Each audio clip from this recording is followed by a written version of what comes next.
Bien le bonsoir. On se retrouve aujourd'hui pour un nouveau glitch sur le jeu The Legend of Zelda Twilight Princess. Pas la version HD, la version Wii. Et ce glitch s'intitule Infinity Bomb and Arrow. Si on traduit, ça veut dire avoir des bombes et des flèches infinies. Pour ce faire, c'est beaucoup plus simple, vraiment beaucoup plus simple que les deux précédents glitches que j'ai pu faire sur ma chaîne. Les deux précédents, il fallait être vraiment extrêmement précis et vraiment extrêmement minutieux. Et si on ratait, il fallait tout recommencer encore et encore, inlassablement et inlassablement. Qui était assez épuisant et assez éreintant. Alors que celui-ci, il est vraiment faisable avec une facilité extrême. Vraiment, j'ai réessayé de mon côté un peu avant et j'ai réussi du premier coup. Voilà. C'est la portée du premier venu. Bien. Pour commencer, il va falloir se téléporter. Il va se téléporter où? Au niveau du lac Hylia.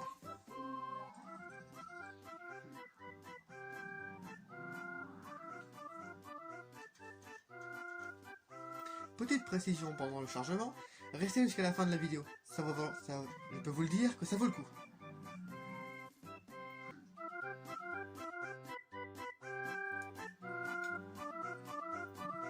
Petite précision avant de commencer. Il faut aller au niveau du perroquet pour faire son mini-jeu. Mais pour cela, il faut 20 rubis. Comme vous pouvez le voir en bas, je n'ai aucun rubis. Donc, je vais faire une micro-ellipse, le temps de farmer 20 rubis, qui ne prendra pas très longtemps, et je reviens vers vous. A tout de suite.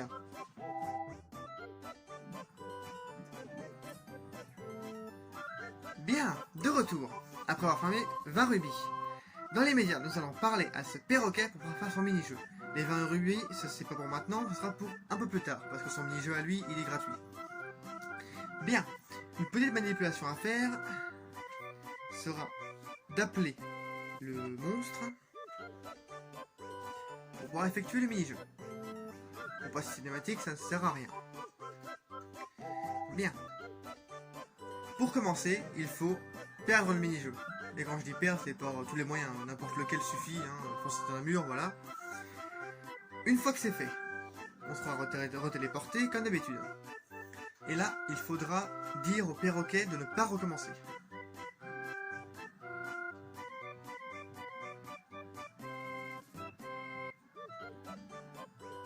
Voilà, on passe le dialogue, on lui dit non. Et là, il va falloir me faire une petite manipulation qui demande légèrement de la précision, mais qui est vraiment pas très compliquée. On redevient humain, on enfile la tunique Zora, et on se dirige avec le grappin, simple ou double, n'importe, dans cette direction.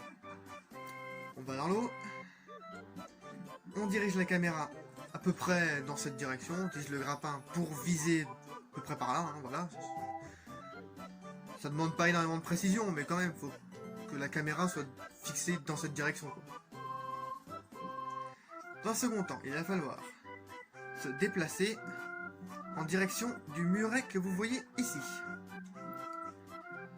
Ce qui va permettre de traverser la barrière.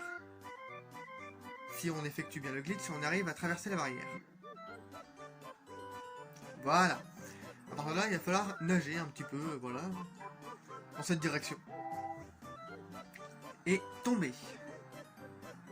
Si on tombe, voilà.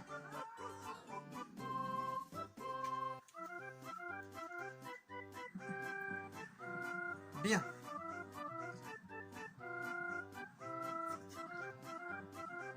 Maintenant, il va falloir dire au perroquet « Oui, je vais refaire le mini-jeu ». Parce que là, il considère que tu étais dans le mini-jeu alors que c'était pas le cas.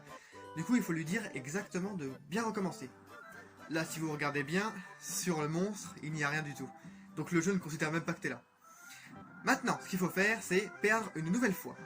Par n'importe quel moyen, encore une fois. Et là, on sera TP directement hors de la map. Et là, ce qu'il va falloir faire, c'est tomber. Mais pas tomber dans l'eau. Tomber hors de la map.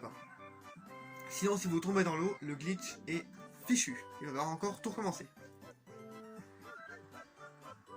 Arrivé ici, il va falloir... Là, ce qu'il va falloir faire, c'est retransformer en loup. Une chose peut-être vraiment intéressante, c'est que vu que tu as perdu le premier mini-jeu, le jeu te considère comme étant dans le deuxième. Celui où on est dans le bateau avec les flèches et les flèches et les bombes. Et c'est là qui va être le plus intéressant. Car dans ce mini-jeu, on a des flèches et des bombes infinies. Parce que le propriétaire du mini-jeu donne un sac de bombes et donne les flèches infinies pour pouvoir effectuer ce mini-jeu.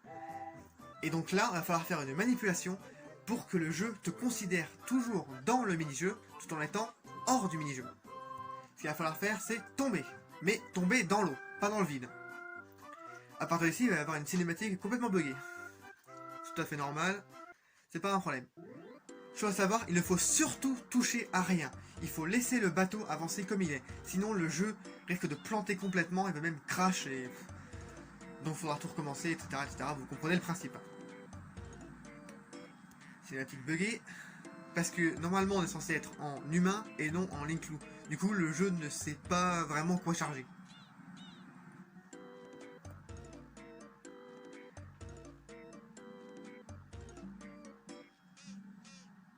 Alors ici, il va falloir faire, oui, je veux réessayer. Pour les fameux 20 rubis que je vous ai dit de récupérer avant d'effectuer le glitch.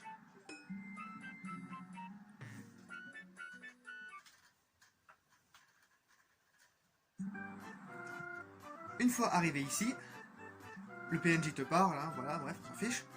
Et là, le mini-jeu commence, sans que tu sois dans le bateau, qui part là, comme vous voyez, tout seul. Et donc, là, ce qui est vraiment intéressant, c'est que dans ton inventaire, on aura le sac de bombes prêté et les munitions infinies. Ce qui est drôle, c'est que le PNJ te croit hors du mini-jeu alors que tu es dans le mini-jeu. Maintenant, ce qu'il va falloir faire, c'est se diriger ici. Et se téléporter. Il va falloir se téléporter. N'importe où, hein, ça c'est pas... Le glitch ne nécessite aucun déplacement approprié. N'importe quel téléporteur suffira.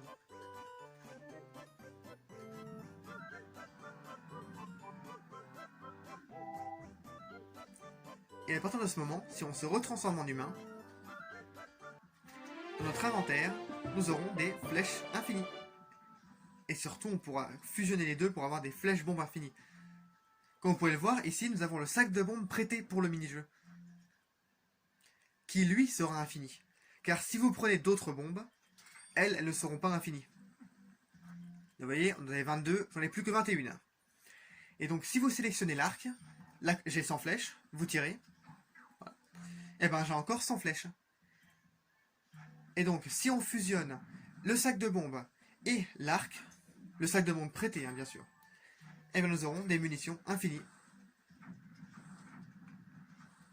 Voilà, quand je vous disais que ce glitch était beaucoup plus simple que les deux précédents et qui était vraiment à la portée de tout le monde, c'est que j'ai réussi du premier coup. Vraiment, il y a... J'ai même pas eu besoin de faire d'ellipse, à part pour récupérer les 20 rubis, mais ça, voilà. Mais pour le glitch en lui-même, vraiment, c'est très très très très simple. Et ce qui est vraiment génial dans ce glitch, c'est que le jeu ne bug pas du tout. Il n'y a aucun problème au niveau des sauvegardes, au niveau de la suite du jeu, rien du tout. Donc vous pouvez avancer, même aller jusqu'au boss final, vous pourrez utiliser ces flèches. Par contre, chose à savoir, si vous réinitialisez le jeu, en appuyant sur le menu Home,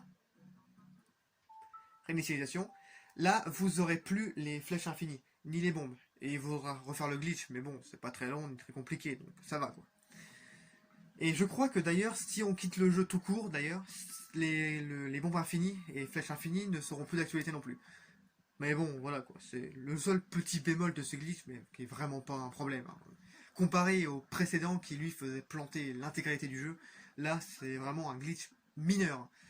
Mais qui est vachement cool parce que les flèches et les bombes sont des armes extrêmement puissantes. Et c'est vachement amusant de tirer à l'infini sur absolument tout et n'importe quoi. Voilà, c'était le glitch Arrow and Bomb Infinity. Moi, je vous laisse vers la fin de la vidéo qui s'avère être extrêmement drôle, qui a un petit rapport avec d'ailleurs la cinématique buggée qu'on a vue un petit peu avant. Bien, je vous laisse avec le bonus. Bye!